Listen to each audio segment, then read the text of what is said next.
Short-lived, but not forgotten. One season, but it's still poppin'. Short-lived, a quick goodbye, but they'll live on while we ask why.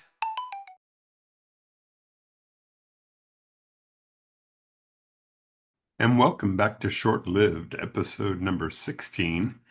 Today we're going to be looking at When Things Were Rotten from 1975. Mell Brooks' attempt at a sitcom after his success with Get Smart. Full disclosure, I was always obsessed with Robin Hood as a kid. It had to do, and this is going to sound strange, with my grandmother always telling us that we were descended from Little John, one of Robin Hood's companions. And you can ask yourself, well, how can you be descended from a fictional character? But if you look into Little John, there is actually a grave that's purported to be his in England, and it's in the Naylor family plot. And a lot of sources say that Little John's last name was Naylor. And my great-grandfather on my father's side was a Naylor, and they were really big people. They were really proud of the fact that they were large folks. He was like 6'6". My grandmother, his daughter was 6'5", I believe. My father's 6'5", and I'm 6'2", so I'm sort of the runt of the family. But they were large, tall people. And again, she always told me this thing about us being descended from Little John. And so I got this thing in my head about Robin Hood, and I always read everything I could find on him, got all the books, got all the films. I remember going to see The Adventures of Robin Hood with Errol Flynn in the theater on one of those old Saturday matinees they had on for kids. You used to have bottle caps to get into them. Now, I'm not that ancient. We're not talking about the 1930s or 40s. This was, in the 70s. But you collected bottle caps to go see these films during the summer. We had plum trees in our neighborhood that dropped their plums into people's yards and stuff and really stunk up the place over the summer. So me and my brother would get hired by people to pick up plums out of their yard, and we got paid in bottle caps so we could go see the movies. But The Adventures of Robin Hood with Errol Flynn was just one of those, revelations to me to see that sort of swashbuckling action on the big screen. I remember one of the worst spankings I ever got in my life was playing with my little brother in the trees behind our house. And we were playing Robin Hood, and I'd tied him up in the tree, and was doing something, and we were playing, and I got distracted or something and went inside the house and was just, looking around for a book or something. And my father came home and saw my little brother tied up in the tree, got really mad, Of course, he probably had every right to be. He could have really hurt himself if he'd fallen or anything, but just, spanked the living crap out of me. But neither here nor there. I did like this series when it was on, When Things Were Rotten. It was a comedy from Mell Brooks, and this is 1975. It only lasted 13 episodes, but we're going to watch the first one here and see what you think. Once upon a time when things were rotten, not just food but also caves were rotten. Everybody kicked the peasants. Things were bad and that ain't good. Then came Robin Hood, soon a band of merry men he gotten. They wore outfits made of plain green cotton, helping victims learn their business. Boy, oh boy, was business good. Good for Robin Hood. They laughed, they loved, they fought, they drank. They jumped a lot of fences. They robbed the rich, gave to the poor. Except what they kept for expenses. So when other legends are forgotten, we'll remember back when things were rotten. Yay for Robin Hood! They laughed, they loved, they fought, they drank. They jumped a lot of fences. They robbed the rich, gave to the poor.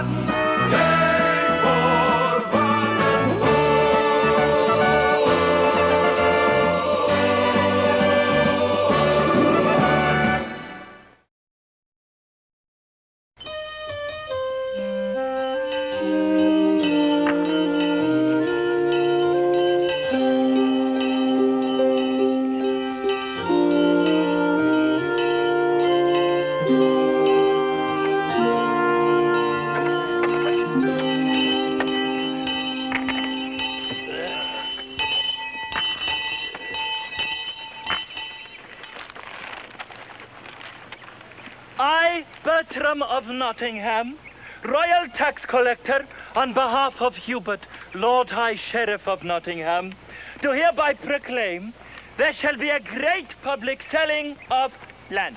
Whose land? Yours. Wow! But this is unseemly. First you take all our money in taxes, and now you tell us you're selling our land? What shall we have left?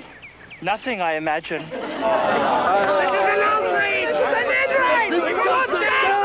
Hold your tongues! No! I won't hold my tongue, I won't! This would never have happened if our good King Richard were here. Silence! No! It's that evil usurper, Prince John and his sheriff, who commit these injustices. Wait till Robin Hood hears of this! Robin Hood! Robin Hood! Dare you speak against the throne? Put him in his place. You bully!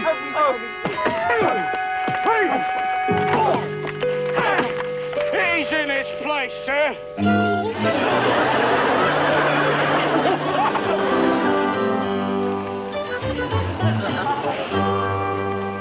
Giddy up, giddy up, giddy up, giddy up. Rosemary, sage, garlic and dill. She won't kiss but a sister will. Ay, nonny, yes, a sister will. With a nonny, nonny. Yes, a sister will. Nice tune, don't you agree, Snavely? Snavely? Snively? Snoovely? Herb? Something not good for me coming up. Good day, Bertram. Good day, Robin. And how goes it, Bert? Up to this moment, swell. You know everyone, don't you? Little John? And the good Friar Tuck? Bless to my son. And Alan Adale. Thank you, Robin. Thank you. You're too kind. But I'd like to take this opportunity to tell you that all the people here in the... Alan, please. And now back to Robin. Thank you. And of course, you must know your twin brother, Ronaldo. How could I forget such an embarrassing and disgraceful stain upon the family escutcheon? Oh, you got a big mouth, man. Easy, Bertie. Not smart.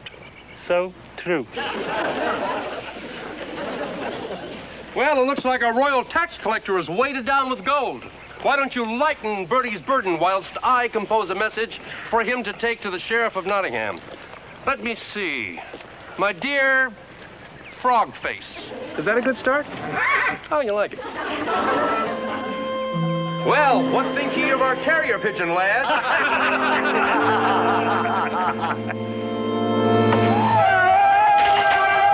Bye-bye, Bernie.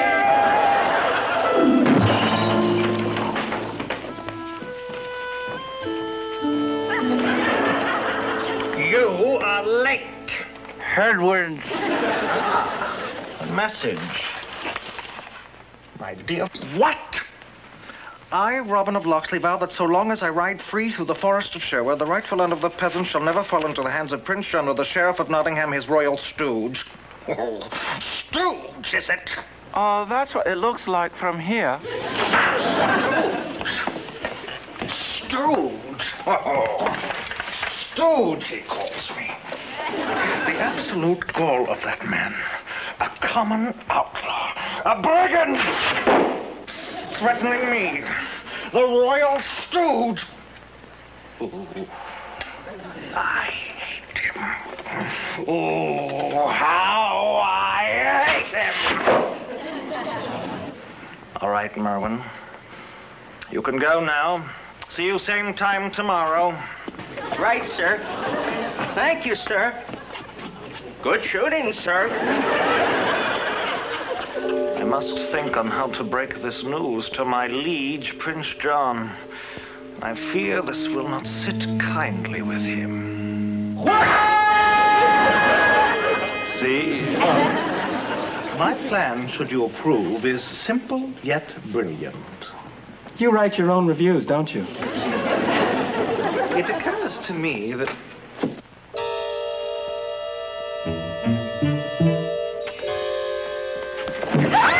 Maid Marian, what are you doing there? Knitting. Knitting? Seems more like spying to me. Of course she's knitting. She's doing this, isn't she? Spying is this. All right, the plan, speak. My plan is to hold an archery contest. An archery contest. An archery contest. Fantastic! Pray, Lord Sheriff, to what end an archery contest? Yes, to what end? To what end? An archery contest will bring out the best archers in the land. So, Herbert? Hubert. Herbert! Herbert! So, Robin Hood's pride would not permit him to stay away from the contest. And when he comes, we will capture him. Capture Robin. Yes, we'll capture Robin, and we'll take him to the dungeon, and we'll put him in the rack, and we'll cut off his hair, and we'll make him eat asparagus mush. Yes, I'm so glad I thought of that.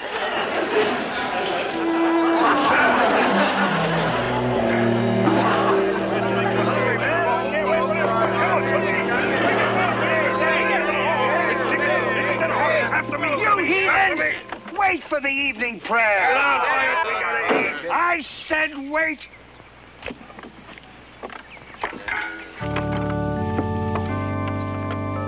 We graciously thank you for what we are about to receive. Amen. Amen. We fall for that every time. Enjoy. Guys, where's the man? Where's Robin? Pass the salt, would you please, Friar? And you asked the question, why is this man our leader? Alan, please.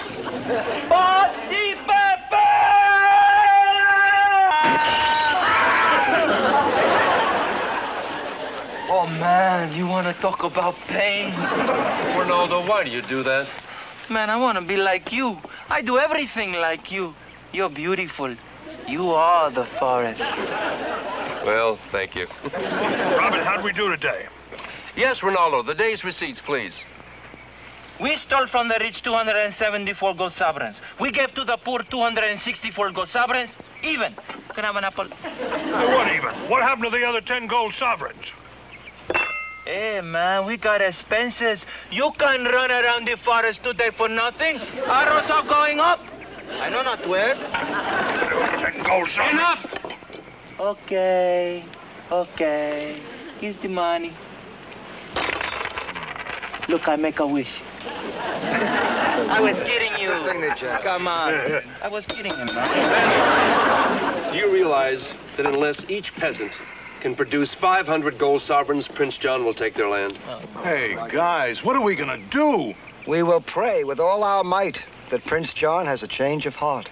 And what if he don't? We'll kill him. Who goes there? Friend or foe? Friend. What about the horse? Little John. Well, you can't be too sure about anything nowadays. Robin.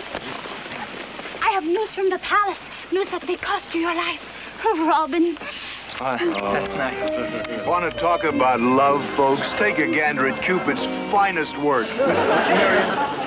My darling, what is it? What is what? This news that might cost me my life. Oh, yes. Little John, my bag, please.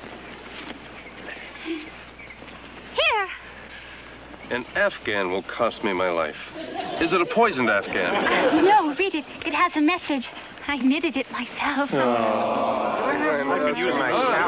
So, the Sheriff of Nottingham is going to try to lure me into the open by staging an archery contest. As though our Robin would be fool enough to walk into such an obvious trap.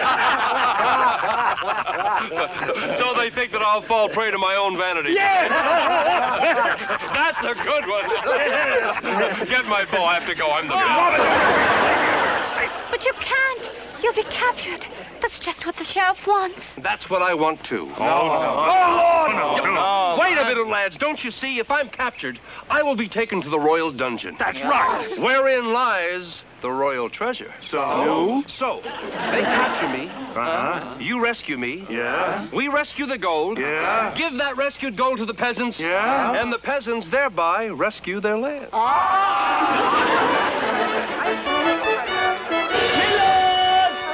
My ladies, my peasants, let the finals of the royal archery contest commence.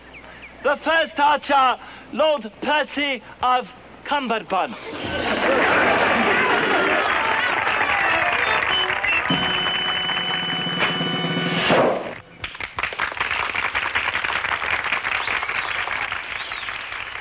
The second finalist, Sir Ronald of Lord Macdonald's Golden Archers.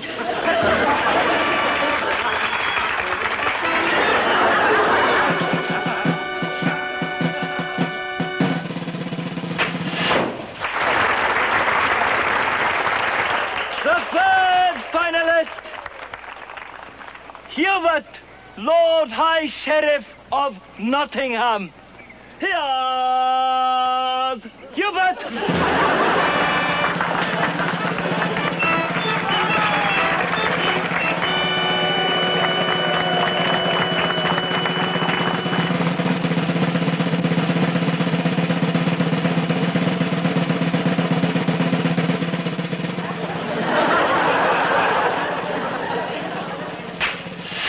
He split it!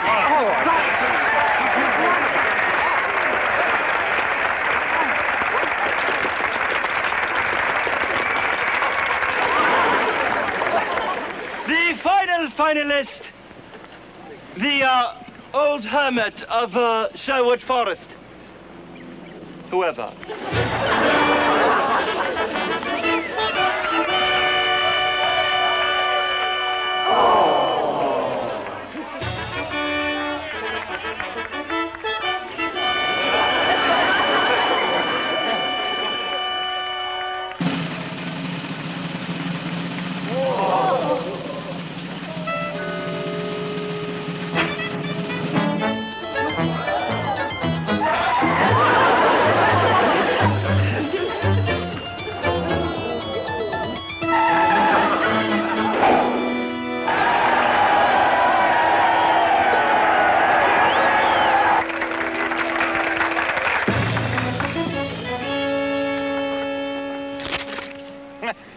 Good shot, Robin.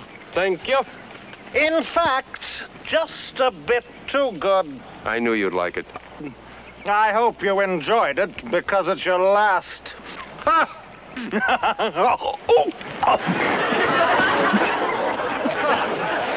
Take him away.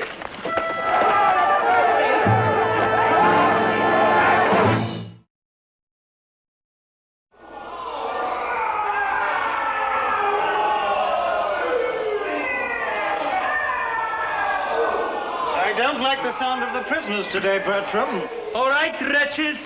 You know what the sheriff wants. Forget your troubles and just get happy. I cannot hear them. He can't hear you. Sing hallelujah. Enough! I really must come down here more often. It's the only place I can genuinely unwind. Oh, Highness, Sheriff!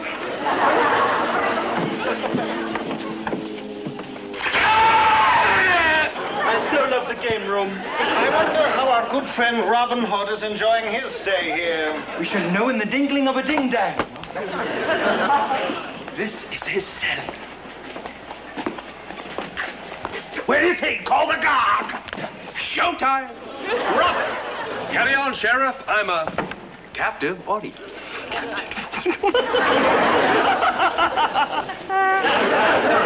Prince John is not unaware of the esteem with which you are held throughout the land. And so, we offer you this simple bargain. In return for your freedom, you will deny your support to King Richard and swear your undying allegiance to Prince John.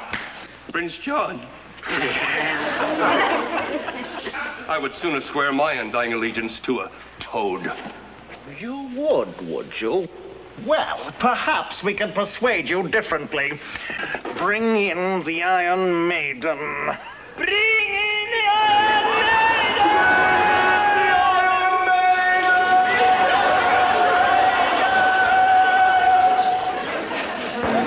Ever see one of these, Robin? Lovely piece of work, don't you agree?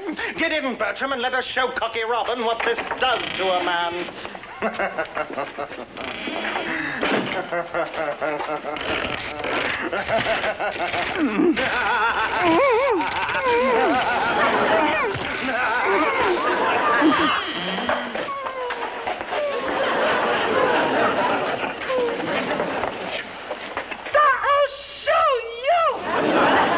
Change of heart, Robin? You can squash Bertram to a fare thee well. I'll never throw in my lot with vermin like you.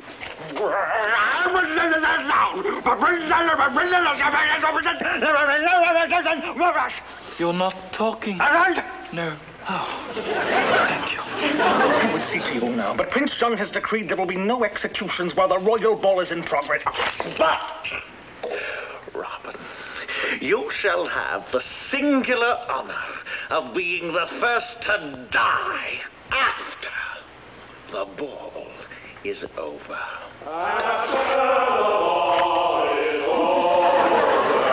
No! Stop singing! No!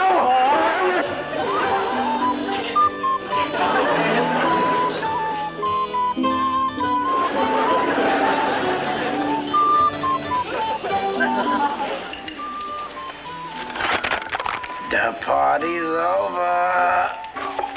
Thank you. Quietly, lads. Follow me on tiptoe.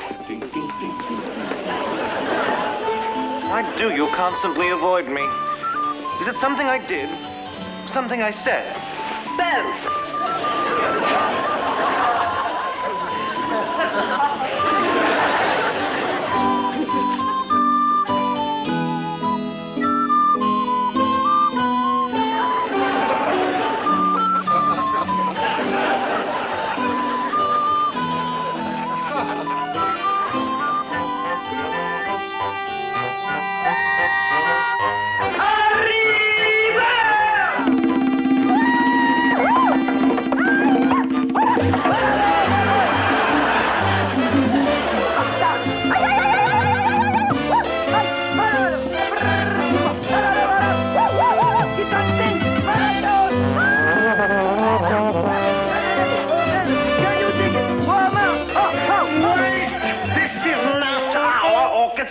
This is Robin's band.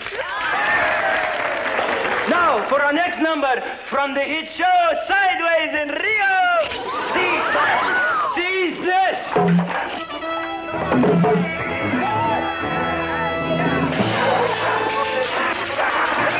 Listen, Little John, go and rescue Robin and secure the gold, whilst we keep them busy here. Right. Whilst?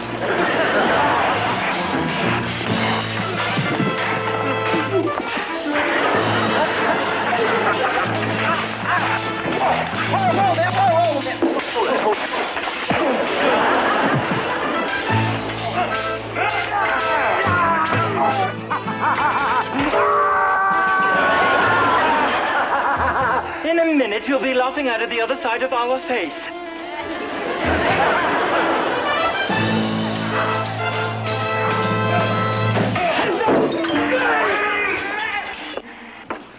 Has anyone here seen the Royal Stooge?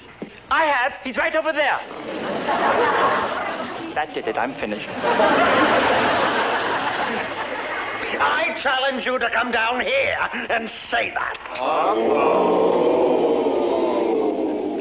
Now you're gonna get it.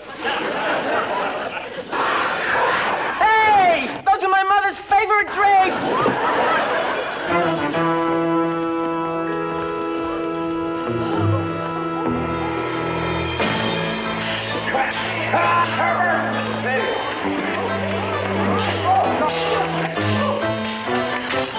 Oh, you have a funny little blemish right there.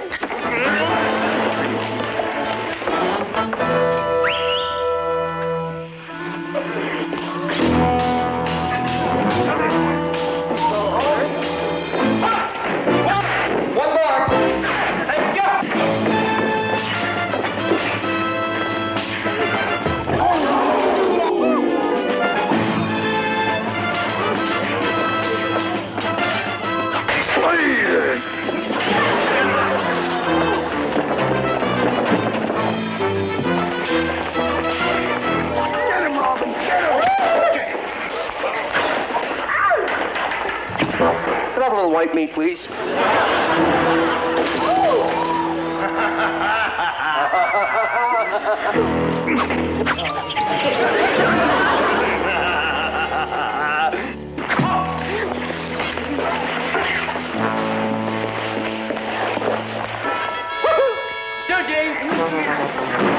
A sword, lads!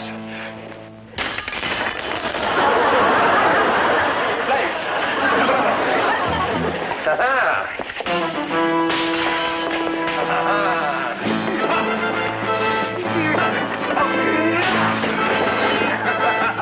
Bowman! No! All. All?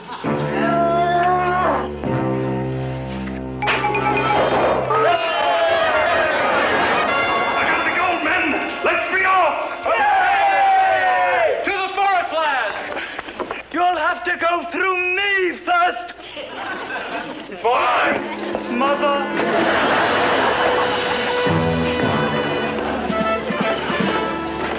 Thanks for the fun and games till we meet again. Background! Diddle-diddle-la, diddle-diddle-la.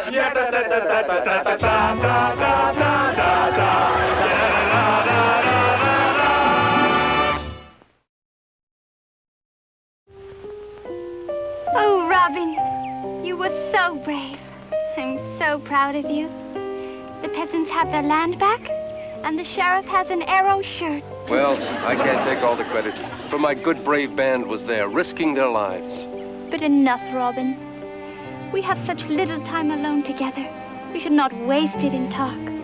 Our lips should be engaged in more pleasurable activity. Oh, my dearest Marion.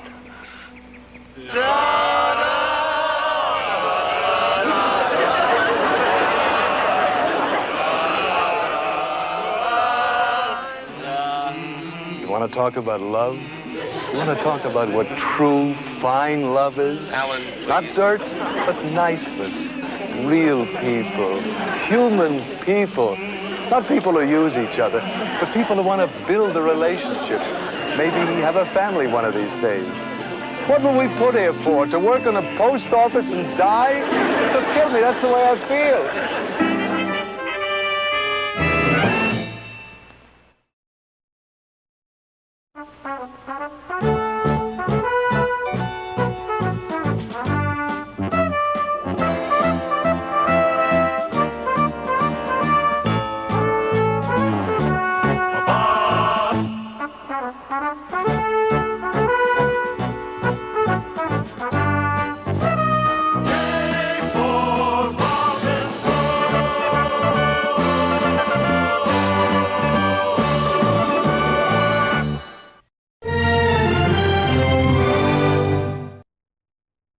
So that was When Things Were Rotten from 1975, created by Mell Brooks and Norman Stiles and John Bondi.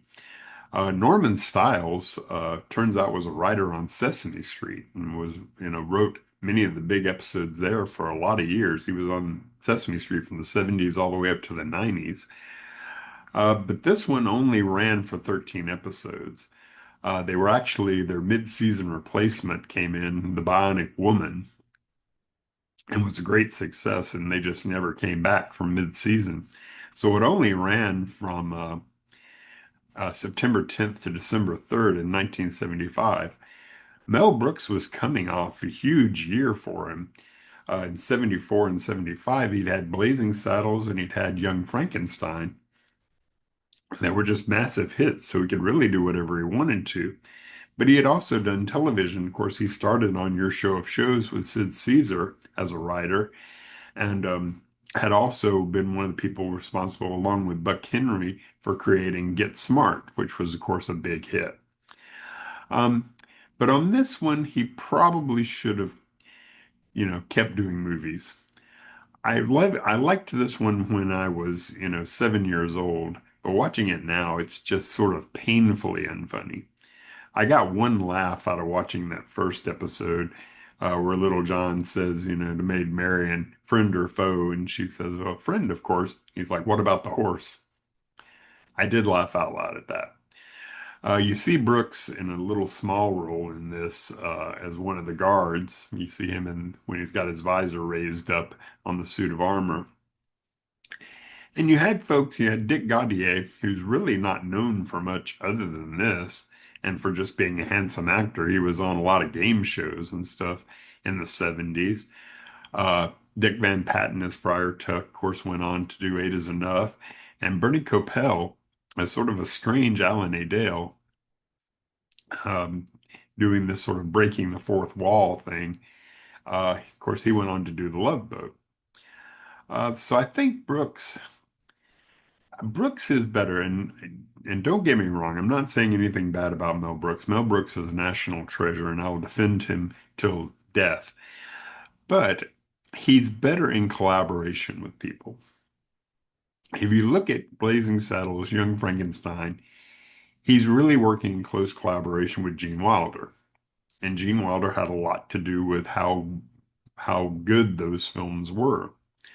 On Get Smart, collaboration with Buck Henry, who, as you know from seeing him on the early seasons of Saturday Night Live, was just, a great humorist.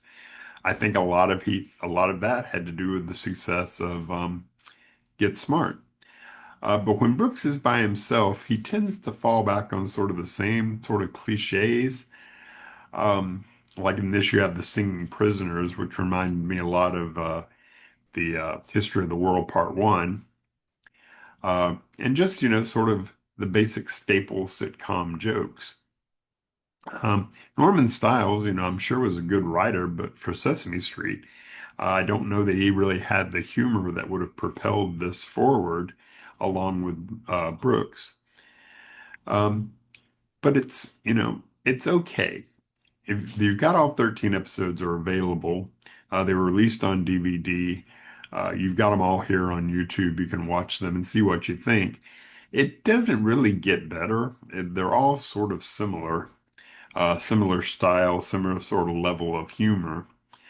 One of the interesting things to me is seeing Misty Rowe on this before she became a Hee Haw Honey, doing sort of the hit comedy and stuff from Hee Haw, playing really sort of the straight role. But that was when things were rotten.